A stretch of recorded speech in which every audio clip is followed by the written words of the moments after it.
Some of the benefits of high-quality coffee include antioxidant protection from cellular damage, increased focus, B vitamins, appetite suppression, reduced risk of liver cancer and cirrhosis.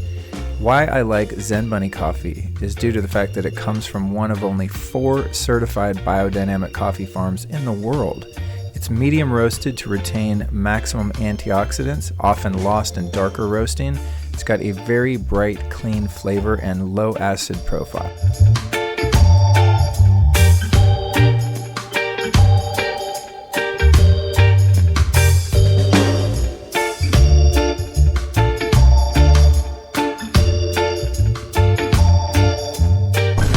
Equally important as the heating vessel for the water when I'm making coffee and various elixirs is the water itself.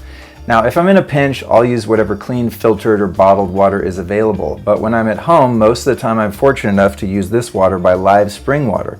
It's collected by hand in Oregon in the mountains and even chilled on site, delivered in a cold truck, just like it came out of the mountain into my kitchen. So I'm always going to use the live spring water when possible, and if live spring water is not around, most of the time I go up to the mountains and collect my own spring water.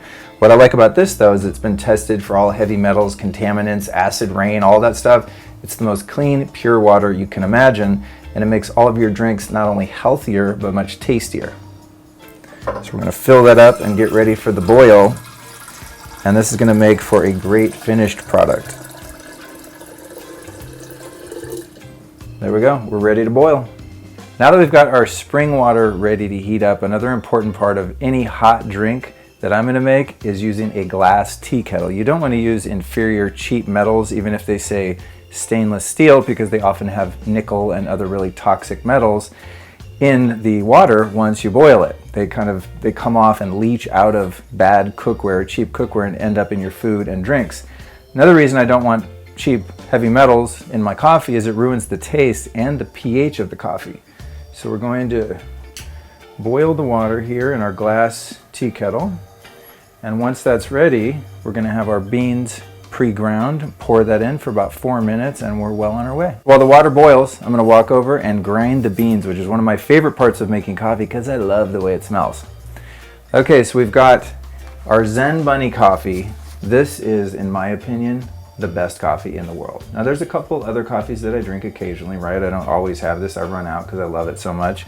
But Zenbunni is really unique because it's not only organic, it's way beyond organic, it is biodynamic, which is an incredible process of farming that leaves you with the best, most potent product imaginable. So this is the healthiest coffee I've ever found in the world, and I'm a huge coffee fan. It's just so tasty and so healthy. So if you're someone who thinks, oh, I can't drink coffee because it hurts my stomach, it's not going to hurt if you use Zenbunni beans. So I usually do about 3 tablespoons. And another important element in my coffee world is to always use fresh beans, never ground. I don't like to use ground beans because when you grind coffee beans ahead of time, they oxidize because they have these amazing polyphenols and oils inside the bean. So I always grind fresh. On an average day, I'll do like 3 heaping tablespoons. That's a nice dose. And then because I'm going to be using a French press, I won't grind them too long. I kind of just have it memorized, but I'd say it's probably about 10 seconds. I'll test it right now to see about how long I do it. Because when I'm using the French press, which I'll explain in a minute, I don't want it to be too finely ground because then you can't plunge it properly. So to get the good hot water extraction, we're going to do about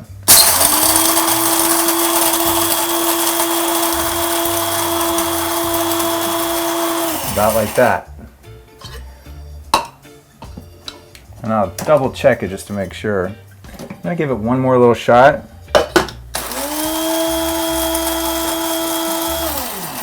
I don't want like quarter beans, eighth beans in there. I want it ground but quite coarse. As you can see, maybe I'll give you a little demo of that. So you can see it's quite coarse, but you don't have big chunks of half broken up beans in there. Once we've got our beans ground, we're going to, of course, put them into the French press. And I like to use a stainless steel French press. This one's made by Asprey. Asprey, you can find it on Amazon. Maybe I'll put them on my site. Why not? Put an Amazon link, make it easy for you. I'm gonna pour the grounds in there.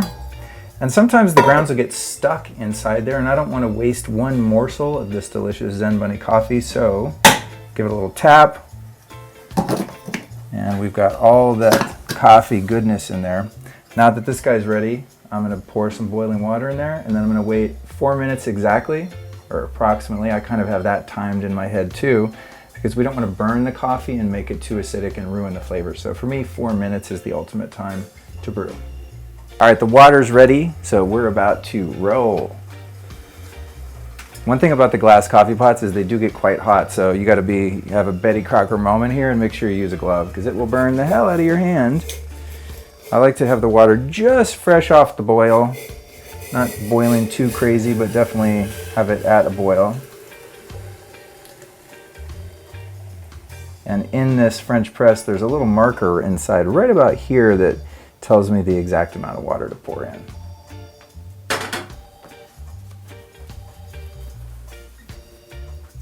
And then another thing I like to do is to stir up the beans a bit in here before I put the cap on. And that just ensures that they all get fully submerged. Sometimes the bigger chunks will float to the top and you don't get the extraction you want out of those beans. Now we play the waiting game for 4 minutes. It's been roughly 4 minutes and I can't wait, maybe 3.5. Let's do this. So I'm gonna go ahead and plunge down on that freshly cooked coffee. Now see, that was a real easy plunge because I ground the beans just right. There are times when I'm in a hurry and I grind them too much and then it kind of gets stuck, which is a real hassle. So that's still gonna sit there for just a moment as I pull out the old trusty Vitamix, which as you can see, mine is quite stained from, about 10 years of making these coffee drinks. And then comes the pour. Now the one thing about this particular stainless steel, and again why I like this one, is because the coffee stays really hot. If you use the glass ones, they dissipate the heat more. So I like to do this, but one thing about this is you kind of have to shake it again and then do a few plunges. And sometimes I'll even like kind of hold the top and plunge as I go, because I literally don't want to waste any of that coffee. And because of the screen that keeps the beans from coming out, it takes a while for all of the water to come out, so it's a little bit of a process. All right, I can safely say that we're good now. Now comes the fun part when I get to put the ingredients in. First thing we're gonna add is, of course, grass-fed butter. Now, because I'm a geek, I like to pre-cut my chunks of grass-fed butter so that I don't have to slice it every single time. I'm always in a hurry in the morning and I'm usually running late. So I've got what's about a tablespoon per chunk. For a coffee this size for one person, I'm gonna go hard most of the time and do about 2 tablespoons, or at least 1 heaping tablespoon of grass-fed butter for some healthy fats. It's also really good if you want to stay in ketosis, to not have any carbs or protein or anything except fat in the morning. So I'll usually roll like that until about midday. That's just me. The next ingredient that I'm going to put in my coffee, and this isn't for everyone because it can alter the taste dramatically, is called Shilajit. Shilajit is part of the Ayurvedic system, and it's a mineral pitch from the mountains of the Himalayas, or in some cases Siberia, which is where mine happens to be from. And it's made of ancient decomposed plant matter that gets stuck between rocks over eons and turns into this thick black tar that is loaded with minerals that are very much bioavailable, as well as tons of fulvic acid, which is really good for a number of different things. The thing with Shilajit is it's kind of difficult to work with because it's a really hard tar. It really is almost like asphalt. And this thing right here, you can see how hard that is. If I were to take a spoon and try to spoon some of this Shilajit, which is just completely raw, it's not been processed in any way, it's nearly impossible. So what I do periodically is I boil some of it on the stove and I make a little Shilajit, it's a funny word to say, Shilajit, they might say it like that. I call it Shilajit. I'll boil a little bit of a concentration of it, kind of like a tea, I guess you could say, and I'll put just a little dab of that in there. And that is packed with minerals, so it just adds a lot of nutrition to the coffee. If you want to try Shilajit and you don't have this particular contact, there's a company called Pristine Hydro that sells Shilajit powder, and some companies do that. They take this and they do something to it that turns it into an easy to mix powder, so that's what I'd recommend. This stuff's very potent, it lasts a very long time, but it's really kind of hard to deal with. So that's the Shilajit element. The next critical ingredient is MCT oil. This gives us some more healthy fats. This one's by Bulletproof. A lot of companies make it.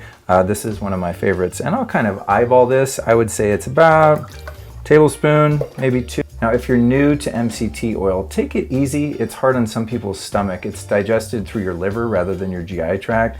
So it can kind of get explosive, if you know what I mean, if you use too much at a time. I've worked my way up. It doesn't bother me. I digest it just fine. But start with maybe a teaspoon if you're new to this formula. I know many people have had Bulletproof Coffee, which is grass-fed butter, MCT oil, and just coffee. Mine's kind of an upgraded version of that, but the MCT is a really crucial part of it because it's so filling and it gives you so much energy via ketones that are present in MCT oil. I don't do this every time I make a coffee, but there are those days where I want that mocha flavor and I want a little quality cacao in there. So what I'll do, just to make it easy, is I'll use some of these cacao wafers. And I like this particular brand that I can't begin to pronounce. I think it's pronounced Imlakesh or Imlakesh. It's organic, it's mold-free, great origin, free trade, good to the people, all that. But I like it mainly just because it comes in these little chips. It's unsweetened, so I'll put like 2 or 3 little cacao chips in there just to add a little mocha flavor and some more antioxidants. Now the next step is optional. Today I'm going to sweeten this coffee because it has so many bitters in it. The Shilajit, the cacao, all of this stuff make for quite a bitter tonic coffee drink. So I'm going to add a little monk fruit extract just to make it slightly sweet and offset some of those bitters. I like monk fruit because it doesn't raise your insulin levels. It doesn't have that kick of a sugar or a honey or something like that. That's a very low glycemic index, if not 0, if I'm not mistaken. So I just eyeball it. I put probably a couple little teaspoons of the monk fruit extract in there. And once we're done sweetening this bitter elixir, it's time to mix it up. And this is perhaps my favorite part because I know the next step is going to be drinking it.